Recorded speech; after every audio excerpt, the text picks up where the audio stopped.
جو ایسی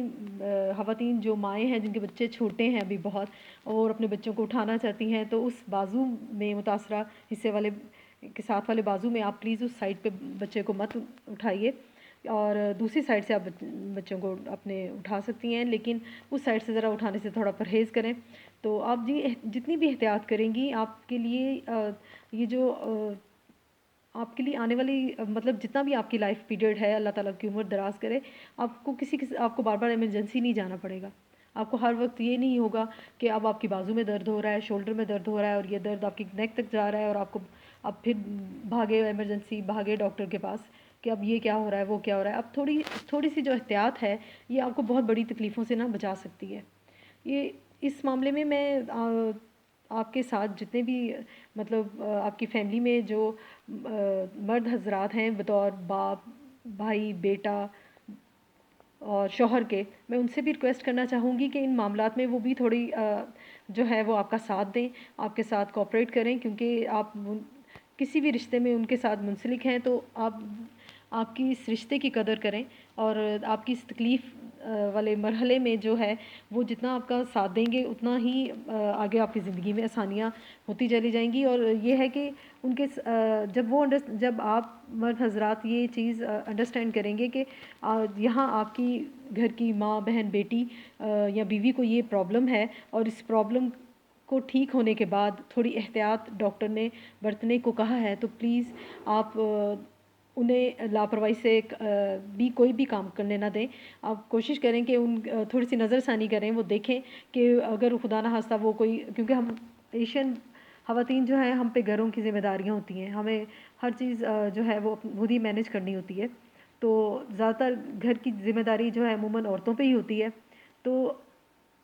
ان معاملات میں میں سب سے ریکویسٹ کرنا چاہوں گی کہ پلیز آپ اپنی خواتین کے ساتھ مکمل کوآپریٹ کریں، ان کو دیکھیں کہ اگر خدا نخواستہ اگر کوئی وزن اٹھاتی ہیں یا پھر کسی قسم کا کوئی زور آزمائی کا کام کرنے لگتی ہیں تو آپ انہیں منع کریں، کیونکہ آج کل کی افراتفری کی ایک عالم ہے کہ انسان کئی دفعہ لاپرواہیوں سے جو ہے وہ کام لے لیتا ہے اور بہت ساری لاپرواہیاں کر جاتا ہے اپنے ساتھ، جس کا خمیازہ جو ہے اسے پھر تکلیف کی صورت میں بھگتنا پڑتا ہے۔ تو میں اسی لیے بار بار اسی بات پہ زور دے رہی ہوں کہ پلیز آپ کسی قسم کا کوئی بھی زور آزمائی والا کام مت کریں، یہ آپ کے لیے بہت زیادہ پرابلمٹک ہو سکتا ہے۔ تو اس کے ساتھ وائٹامن سی جو ہے وہ بہت بہترین ہے، جن چیزوں سے وائٹامن سی آپ کو جن چیزوں میں میسر ہے آپ ان چیزوں کو کھانے میں استعمال کیجیے۔ اور وائٹامن سی میں وائٹامن سی کی گولیاں جو ہیں وہ آپ کو مارکیٹ میں یہ میڈیکل سٹورز میں آپ کو آسانی سے اویلیبل ہیں، تو نگلنے والی گولیاں اگر آپ کے لیے سوٹیبل ہیں آپ وہ لے سکتی ہیں۔ اگر آپ کو پانی میں حل شدہ گولی سے تھروٹ میں کسی قسم کا کوئی انفیکشن نہیں ہوتا، کھانسی وغیرہ نہیں رہتی، تو آپ وہی لے لیں حل والی گولیاں، اور اگر آپ کو لگتا ہے کہ یہ والی ٹیبلٹس سے آپ کو کھانسی رہتی ہے تو آپ نگلنے والی ٹیبلٹس جو ہیں وہ لے سکتے ہیں۔ اور میں پھر آخر میں جاتے جاتے یہی کہوں گی آپ سے اور سب سے ریکویسٹ کروں گی کہ پلیز اپنے دن کا کوئی ایک حصہ مقرر کر دیجیے، اور اس حصے میں آپ جتنی عبادت کر سکتی ہیں آپ صاف دل سے پوری جستجو سے اللہ سے عبادت کریں، اللہ سے عہد کریں کہ اللہ تعالیٰ ہمیں شفا یاب کر دیں، ہم اپنی زندگی کا کوئی ایک حصہ اللہ کے نیک کاموں میں صرف کریں گی، چاہے آپ جس مرضی رشتے میں منسلک ہیں، تو یا نیک بھلائی کے کاموں میں صرف کریں گی یا کوئی نیکی کا کام کریں گی، تو اللہ سے کہ ایسی کمٹمنٹ کر دیں تاکہ اللہ تعالیٰ سے آپ کی جو بانڈنگ ہے نا وہ زیادہ سے زیادہ اسٹرانگ ہو سکے، اور آپ اس پہ عمل بھی کریں۔ اب جتنا کسی کے لیے بھلائی کریں گی، جتنا کسی کے لیے کسی کے ساتھ نیکی کریں گی، اتنے ہی آپ کی زندگی کے راستے جو ہیں وہ کھلتے چلے جائیں گے، کیونکہ میں نے آپ کو پہلے بھی ذکر کیا کہ نیکیاں جو ہوتی ہیں وہ اللہ کے بینک اکاؤنٹ میں جمع ہوتی رہتی ہیں، اور جب ہمیں ان کی اشد ضرورت ہوتی ہے تو یہ ہمیں اجر کے طور پہ، ریوارڈز کے طور پہ ہمیں ملتی ضرور ہے، اور بہت زیادہ ہو کے بڑھ کے ملتی ہیں، ہماری توقعات سے بہت زیادہ۔ تو بس اپنے ارد گرد کے رشتوں کو عزت دیں، پیار دیں، احترام کریں، پینک نہ ہوں، صبر کریں، کیونکہ صبر کرنا بہت اس حالت میں بہت ضروری ہے۔ آپ میں جتنی برداشت ہوگی، جتنا صبر ہوگا، آپ آسانی سے اپنی تکلیف سے لڑ لیں گی۔ آپ جتنا واہ ویلا مچائیں گی، جتنا شور شرابہ کریں گی، آپ کی تکلیف جو ہے وہ اپنے وقت پہ ہی ختم ہونی ہے، لیکن یہ ہے کہ آپ کی اپنی صحت خراب ہوگی، کسی کو جو ہے وہ کسی اور پہ اتنا اس کا اثر ہو نہ ہو، لیکن آپ کی صحت پہ بہت زیادہ اثر ہوگا. تو کوشش کریں کہ خود کو بھی خوش رکھیں اور سب سے پیار سے پیش آئیں، سب کو عزت دیں اور اعلیٰ ظرفی کا مظاہرہ کریں. اعلیٰ ظرفی کا مظاہرے کے لیے میں یہی کہوں گی کہ اس سے میرے حساب سے تو بس کچھ باتیں ایسی ہیں جس سے انسان کے اعلیٰ ظرف ہونے کا پتہ چل سکتا ہے، کہ کسی کو قرض دے کر دیکھیں یا عزت دے کے دیکھیں یا پھر اس کے ساتھ بھلائی کر کے دیکھیں. تو انہی باتوں سے پتہ چل جاتا ہے کہ یا کھانا کھا کے دیکھیں جس کہتے ہیں کہ انسان کا ظرف کیسا ہے. تو اپنے ظرف کو بلند رکھیں، انشاءاللہ تعالیٰ آپ ٹھیک ہو جائیں گی. آپ کو کبھی یہ وقت یاد بھی نہیں رہے گا انشاءاللہ تعالیٰ. بس اللہ کے ذکر میں اپنے آپ کو مشغول رکھیں جس حد تک ممکن ہو سکے. اچھی کتابیں پڑھیں. اچھی کتابیں جو ہوتی ہیں بہترین دوست ہوتی ہیں.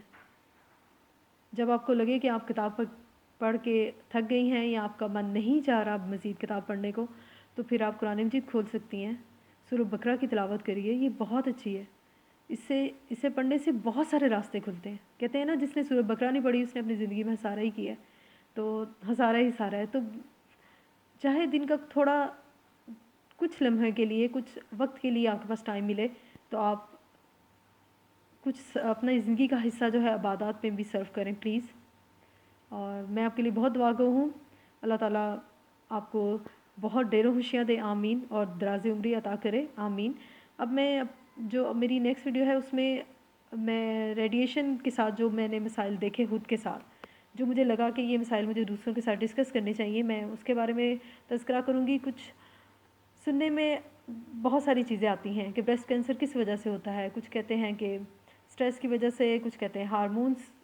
کے جو بیلنسڈ نہیں رہتے اس کی وجہ سے، کچھ کہتے ہیں پانی کی خرابی کی وجہ سے، کچھ جو ہیں کچھ کی یہ رائے ہے کہ جو ہے وہ انڈر گارمنٹس جو ہیں یہ اس کا ایک کاز ہو سکتی ہیں. لیکن جو بھی ہیں، جس حد تک میں کوشش کروں گی کہ جو چیز مجھے سمجھ آ رہی ہے میں اس رائے سے آپ کو آگاہ کروں اپنی. اور اگر آپ میری رائے سے اتفاق کرتے ہیں یا آپ کو لگتا ہے کہ میں کچھ صحیح کہہ رہی ہوں تو پلیز میری اس بات کو آگے تک ضرور پہنچائیے گا. اور اگر خدا نخواستہ اگر کسی کی دل آزاری ہوئی ہے یا کسی کو میری بات سے کوئی تکلیف پہنچی ہے یا کسی کو میری بات اچھی نہیں لگی تو میں اس کے لیے بہت معذرت خواہ ہوں، کیونکہ میں تو بہت کوشش کرتی ہوں کہ میں ایسے الفاظ کا چناؤ کروں کہ آپ کی دل آزاری نہ ہو سکے. تو کیونکہ یہ اب مسئلہ ہے، مطلب یہ ایشو ایسا ہے کہ اس میں بات کرتے وقت بہت احتیاط برتنے کی ضرورت ہے. تو پلیز کوئی غلطی ہو تو پلیز اس سے درگزر کر دیجیے گا. اور جو میری بات صحیح لگے، آپ کو لگے کہ یہ بات واقعی کسی کو بتانے کے قابل ہے تو اسے ضرور آگے پہنچائیے گا. شکریہ. دعاؤں میں یاد رکھیے گا. مجھے بھی دعاؤں کی ضرورت ہے. میں آپ کے لیے بھی دعا کروں. اللہ حافظ.